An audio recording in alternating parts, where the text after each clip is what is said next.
Again, welcome to Tuesday Talks for the week of June the 15th. Thank you for whenever you're watching this video. As always, thank you for watching. And all the other Tuesday Talks are available for you here right on our YouTube channel.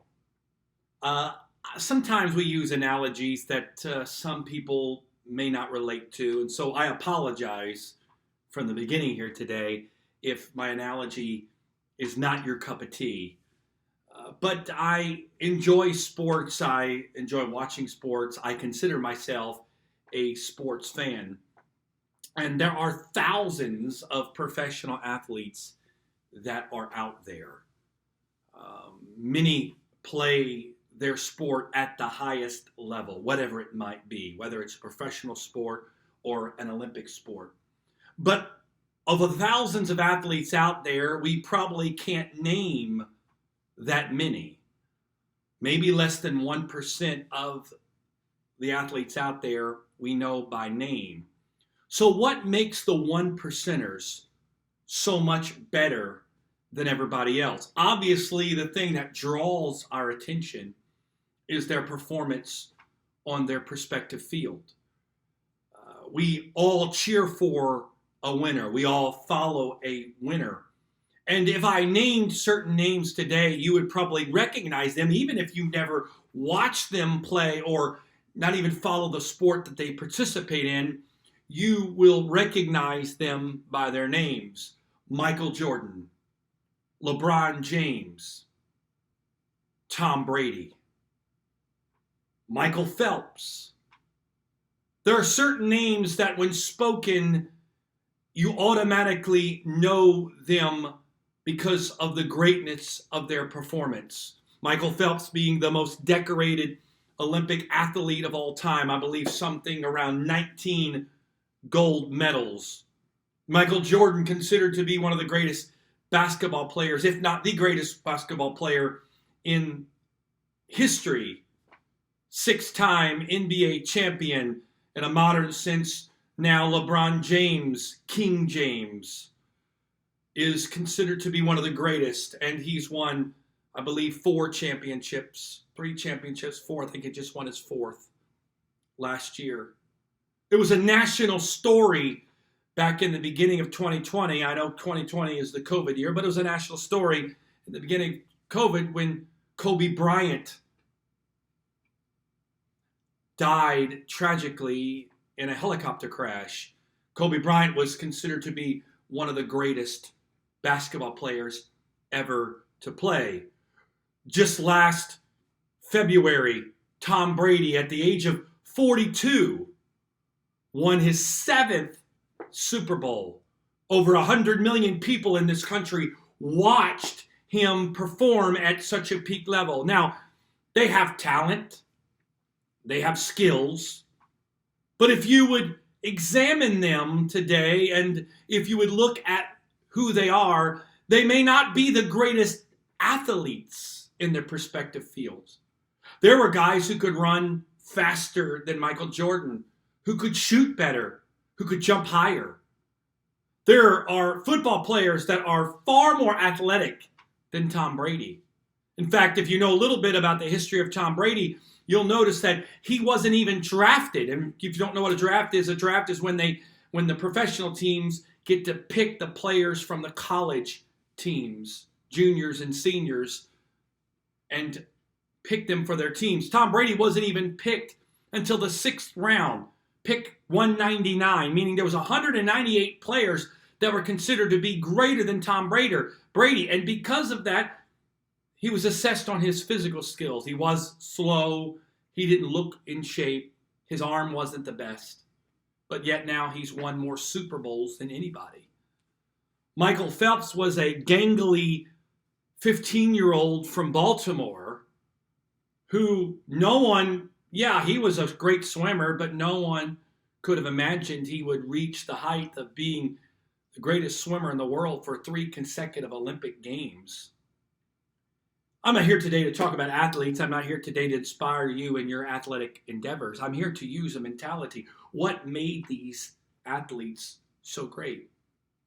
If you look at Tom Brady, we kind of cheer him for what he does on Sunday. And you may or may not be a Tom Brady fan. That's not the point of today. You might like him. You may despise him. But last February on that Sunday evening when he took the field against the Kansas City Chiefs and he marched up and down the field scoring touchdowns and eventually being able to raise the Lombardi Trophy in celebration with his team of another achievement. Number 7. We see that. And for some, we may envy that or desire that. Maybe not in a football sense. My football dreams are well past the prime. Not that I ever had any. But I don't aspire to be a Super Bowl champion. But when I see him achieve those things, there makes me desire in my life to achieve certain things. But what's amazing about Tom Brady or Michael Jordan or LeBron James or anybody else, if you dig into them, the 1%ers, what makes them who they are? What makes them that? Is it what they do on the field? Yeah, that's what makes the big bucks, right? That's what draws the crowds. That's what gives them the trophies. But that's not what makes them who they are. If you peel back the layer of the performance on the field, you'll notice that a guy like Tom Brady has completely engulfed his life around those moments on the field. Everything he does, from his sleep to his eating to his training to the time he spends with his family. Every portion of his life is prioritized in order to win on Sundays. He's not goofing around on Monday, Tuesday, Wednesday, Thursday, and Friday, doing his own thing, hanging out. You know, oh, well, I got a game Sunday. Don't worry about it. We'll lace them up and go out there and see what happens. In fact, Sunday evening, he begins to study the next game. Monday morning when he gets up, he's studying, what can I do to get better? And what can I do? And he's the first one at practice, the last one to leave. Michael Jordan, when he was in high school, he got the key to the gym by his coach. And he would get there first thing in the morning before school, and he would practice. And he would go after school, he would practice. And when everybody went home, he'd still be practicing. And everyone goes, man, Michael Jordan's the greatest. I wish I was like Michael Jordan. But they were sleeping when he was shooting. They were eating when he was training. How many thousands upon thousands of laps did Michael Phelps swim with nobody cheering? How many times did he want to quit and give up and maybe go hang out with people and friends and just take the time off? But it was another lap in a dark, empty pool with nobody around, no cheering fans, where he just did one more lap, one more. You see, there's something about these men, and there's women as well, and I'm not picking just on them, I'm not using men, there's women, there's great women athletes, there's great women success stories, so please, not trying to make this into only about men. But there's something about these performances and these success stories that's not built by what we see, it's really built by what we can't see. It's really by what we can't see that makes them into who they are. Paul said it this way, 1 Corinthians chapter 9, verse 24, says, know ye not that they which run in a race run all, but one receiveth the prize. So run that you may obtain. Later on, he goes on to talk about this, but I'll read that same scripture in the Message Bible to bring clarity. You've all been to the stadium and seen the athletes race. Everyone runs, one wins. Run to win. All good athletes train hard. They do it for a gold medal that tarnishes and fades. You're after one that's gold eternally. You see, Paul was trying to bring the analogy of the fact that this thing we call life, this walk with Christ, is a race. It's a race. We're competing.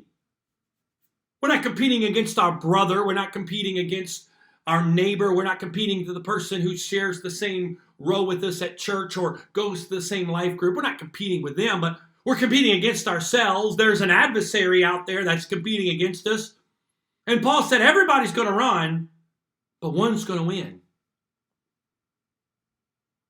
What makes us a winner? What makes you a winner? You see, winning becomes a mentality. If you followed any teams at all that are losers, repetitive losers, losing starts to breed sort of a mentality. You expect to lose. You start to make excuses. When things start to go wrong, instead of fighting through them, you give up. A ball bounces out of bounds, and instead of fighting for the next opportunity, you say, well, we're going to lose again today. You strike out the next time at the plate instead of going and say, okay, next time I get up, I'm going to hit that ball as hard as I can. It's, well, I'll never hit again. Years ago, I read an article. The Orioles were a terrible team for a while. And I think it was like 2011, 2012. I don't remember what it was. They hired a man by the name of Buck Showalter to be their manager. He had success before in other areas, other teams. But when Buck Showalter came and took over the Orioles, one of the first things he talked about when he took over as manager was he wanted to establish a winning culture. What does that mean, establish a winning culture? And what he did was he didn't start with what was happening on the field. When they were losing, they were losing on the field. They were constantly losing. They were losing more games than anybody in all of Major League Baseball. But when Buck Showalter took over, he made the statement, I want to produce a winning culture. You hear this talked about a lot when a coach takes over a team that's been losing. One of the things he says is, I want to establish a winning culture. What does that mean? It means simply this, that the coach recognizes what's happening on the field is really a product of what's happening off the field. I'll never forget, I don't remember the team, but I remember the coach who took over this team, and in the locker room they had games and pool tables and ping pong tables and video games and all kinds of, they had stereo systems and TVs in the locker room, and guys, you know, they were losing on the field, but guys would, when they're in the locker room, they're having fun playing games, goofing off, and then they go out and they lose, and they come back and they goof off. When the coach took over, the first thing he did, he didn't go out there and say, okay, we're going to play better, guys. You're going to run faster, jump hard, jump higher, catch better, throw fast, whatever. He said, okay, here's the first thing we're going to do. We're going to take all this stuff out. He took out the pool tables, the ping pong tables, the video games, the lounge chairs. He took it all out. What does it have to do with happening on the field? It has everything to do, because he was trying to establish a culture that the most important thing to them was what happened on that field, but what happened on that field was a product of what they were doing off the field. You see, when we step onto the field, we want all the eyes on us. We want to show our best performance, but your performance on the field is dictated by what you do off the field. Too many Christians only want to perform when the lights are on, when it's Sunday or it's another time when the lights are shining and it's like, it's time, I'm here. But it's really a product of what you do off the field. Notice what Jesus said, what's done in secret will be rewarded in public. What's done behind closed doors, it's the shooting thousands of jump shots in an empty gym at 5 and 6 in the morning. When you make them, no crowds clap. It's getting up in the morning and seeking his face because you want him more than anything. When nobody says, you know what, keep it up. You're doing great. But there's a desire in you to win this race. To be a winner. Not to just let it happen. There was one coach that said this way, you're either coaching it or letting it happen. Now that's coach speak, but I'll break it down to you in English. He's meaning you're either being intentional or you're just letting things happen and it's just running your world. We can't control our circumstances. You can't control what happens around you, but you can be intentional with your response. You can be intentional with your mentality. That can be either a setback or a setup, right? You can be intentional with things. It's about a mindset. And your mindset doesn't happen when you're in the game. The mindset happens before you start the game, before the whistle, before the clock begins to tick down. It's a mentality that whatever it takes, I'm going to win. So the scoreboard may say you're down by 30. The scoreboard may say it's the fourth quarter, it's the bottom of the ninth, but there's something in you that says we're going to win. I believe it was Tom Brady's 5th Super Bowl was against the Atlanta Falcons. He had won 4 Super Bowls, 3 when he was younger. The 4th one he won against the Seattle Seahawks. The 5th one, they're playing the Atlanta Falcons. There was questions on whether or not Tom Brady still had anything left in the tank. I believe at the time he was close to 40, 39 years old. Old by football standards, ancient by quarterback standards, and did he have anything left in the tank to perform at such a high level? The first half of the game started, and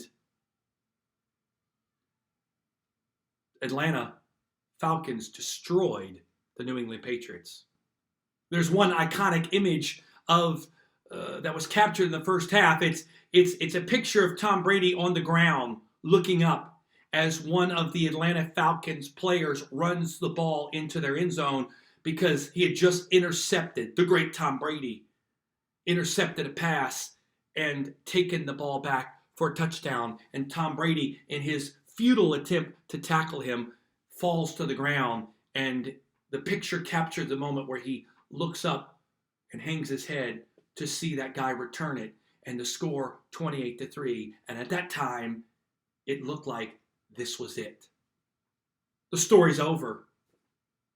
It's done. This is how the great Tom Brady is going to go out. But if you know the rest of the story, you know that Tom Brady led the New England Patriots to the greatest comeback in Super Bowl history, ended up winning the game in overtime. I heard an interview after all that was done, and they asked Tom Brady, what did he attribute that kind of comeback to? And he talked about the fact that it was attributed to all the things he did in the offseason, perfecting things, so that when the game was on the line and the pressure was at its highest, he had that belief that he could rise to the occasion, that he could throw the ball just as good when they were winning as when they were losing, because he believed that they could win, and it was a mindset, and he worked to create that mindset. The Bible says that we're going to win this race. It's guaranteed. The prize has already been won through Jesus Christ, but we have to be partakers of that. And that goes to our mindset. What kind of mindset do you wake up with every day? Are you just, just going to roll with the punches? See where life takes me today. I'm just a log floating down the stream. Or do you have a mindset of intentionality? Do you have a mindset today, I'm going to do whatever it takes today to get closer to Jesus? I'm going to do life, going to throw things at me. Situations going to throw things at me. My work, my home life, my physical life, whatever it might be. But I will win today. You see, we all want to win that final prize, right? We want to cross over the threshold and hear the well done, thou good and faithful servant. But you're not going to wake up one day and achieve that prize. How do I achieve that prize? It's going to be spent on a Tuesday, when nobody's around. St. Peter ain't checking the gate today. But you're getting up today with the same mentality as if you were getting up on that day. You see, the battle is not won tomorrow. The battle is won today. I've got to win the battle today for the victory of tomorrow. Why did David stand so confidently on the battlefield that day with Goliath as he stared down this little shepherd boy and gave such great boast about what he was going to do. And David stood so confidently, saying back to him, do whatever you want, but I'm telling you, God's going to win this. Why? Was he just a shepherd boy that rolled out of bed one day and stumbled down and said, you know what, it's a good day to die? Nope. It was all the time spent out there in the field. It was all the time spent when nobody was around. No accolades. No giants. Just a boy, a rock, and a sling. Practicing. I've often thought about those moments and what those must have been like for this young shepherd boy. I don't know if he was given it as a gift. I don't know if he bought it down at the local sporting goods store as a way to pass boredom, or maybe someone told him, hey, take this, you're going to need it one day. But I would imagine that the first time that David picked up the sling and put the rock into the end and began to swing it, somewhat in a funny way, but I've often thought about, there had to have been times he smacked himself in the head, had bruises, black eyes. David, what are you doing? Learning to use a sling. Dude, what are you? You're killing yourself here. Stop. But I want to learn.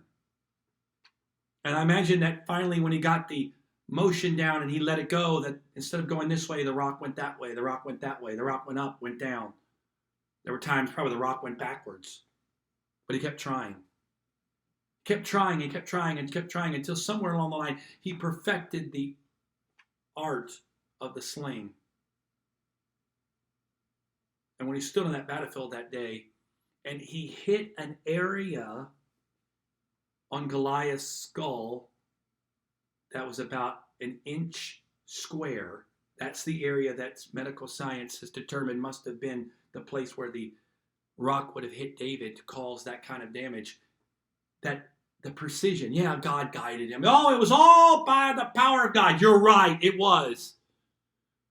But God needed something to work with. He wasn't just handed a sling that day. Because you know what? Saul tried to give him armor. David said, I can't use it. Why? Because I haven't proven it.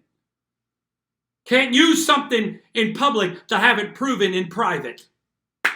Oh, you need to write that down. If you don't write anything down, write it down. You can't use something in public you haven't proven in private. You want to be used of God? Learn to do it in private before God will ever use you in public. Learn to do it when nobody's around before you dare to do it when everybody's watching. We all want to do it when people are watching, but we don't want to do it when nobody's watching. That shows the motive of our heart. David said, I haven't proven it. You're going against Goliath with this little tiny sling? Are you kidding me? He's going to wipe you up. No, you don't understand. I've been working with this thing for years. You didn't know. When he stepped out there, he had 5 stones. I don't even know why 5 stones, because he only needed one. And one shot. Why? Because of what he had done in private was revealed in public. If you want to be who God's called you to be, you're not going to be that through a title, through a position, through some place in the church. You're going to do that by what you do in private. It's going to be forged on a Monday, not on a Sunday.